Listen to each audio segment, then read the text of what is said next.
நாளைக்கு வாஸ்து நாளுங்க. வாஸ்துப்படி வீடு கட்டுறதுக்கு நாளைய நாளை நீங்கள் தவற விடாமல் பயன்படுத்திக்கிறது நல்லதுங்க. ஈசான்ய மூலையில் பூமி பூஜை போடுறது நல்லதுங்க.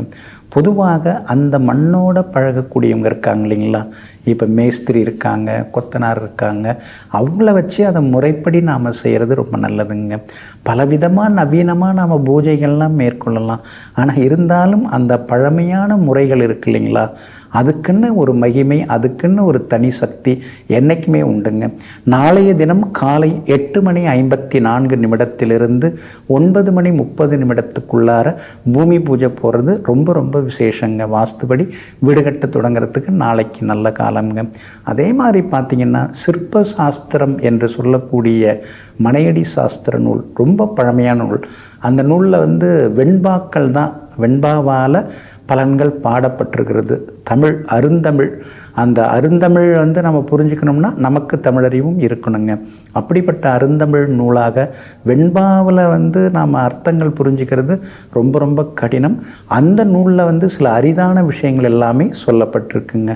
பொதுவாக வீடு கட்டுறதுக்கு எந்த மாதிரி மரங்களை நாம் தேர்ந்தெடுக்கணும் அப்படின்னு சொல்லப்பட்டிருக்குது. இப்போ புயல் காற்றெல்லாம் அடிக்குது இல்லைங்களா, அப்போ மரங்கள்லாம் விழுந்துடும். அந்த நேரம் பார்த்து போய் நாம் மரம்லாம் வாங்கிட்டு வந்தோம்னா நமக்கு சீப் அண்ட் பெட்டராக கிடைக்கணும்னு சிலர்லாம் போய் வாங்குவாங்க. அந்த மாதிரி புயல் காற்றால் மழையால் சேதமடைந்த மரங்களால் வீடு கட்டக்கூடாது அப்படின்னு அந்த நூலில் சொல்லப்பட்டிருக்கு.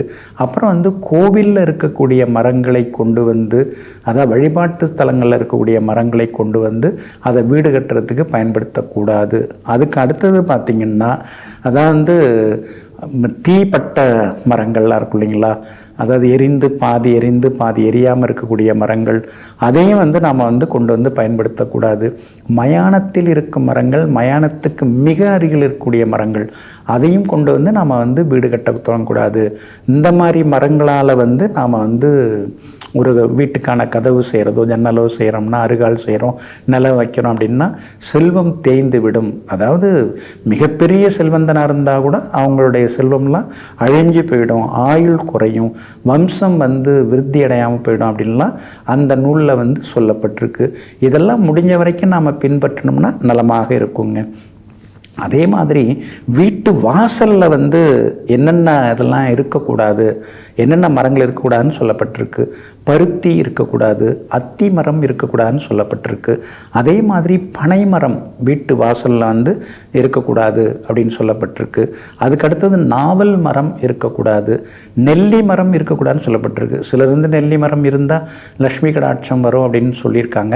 ஆனால் இந்த சிற்ப சாஸ்திரம் எனும் மனையடி நூல் சாஸ்திர நூல் இருக்கு இல்லைங்களா, அதில் நெல்லி மரம் வீட்டு வாசலில் இருக்கக்கூடாது அப்படின்னு அழுத்தம் திருத்தமாக சொல்லப்பட்டிருக்குது.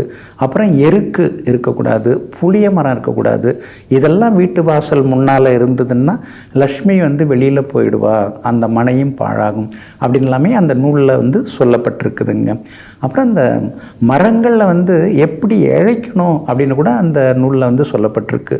அதாவது முதுதலை கீழாக இளந்தலை மேலாக அப்படின்னு வச்சு அந்த மரத்தை நம்ம இழைக்கணும். இப்போ மரம் நல்ல மரமாக பார்த்து நம்ம தேர்ந்தெடுத்துட்டோம் அப்படின்னு வைங்களேன், அந்த மரத்தை இழைப்பு பட்டறை அல்லது கையால் சில விஸ்வகர்மாக்கள் அந்த தச்சு கலைஞர்கள் அவங்க இழைப்பாங்க.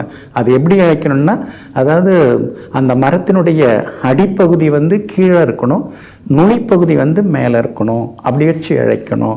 அதாவது கிழக்கு பகுதியில் நுனிப்பகுதி இருக்கணும், மேற்கு பகுதியில் அடிப்பகுதி இருக்கணும்.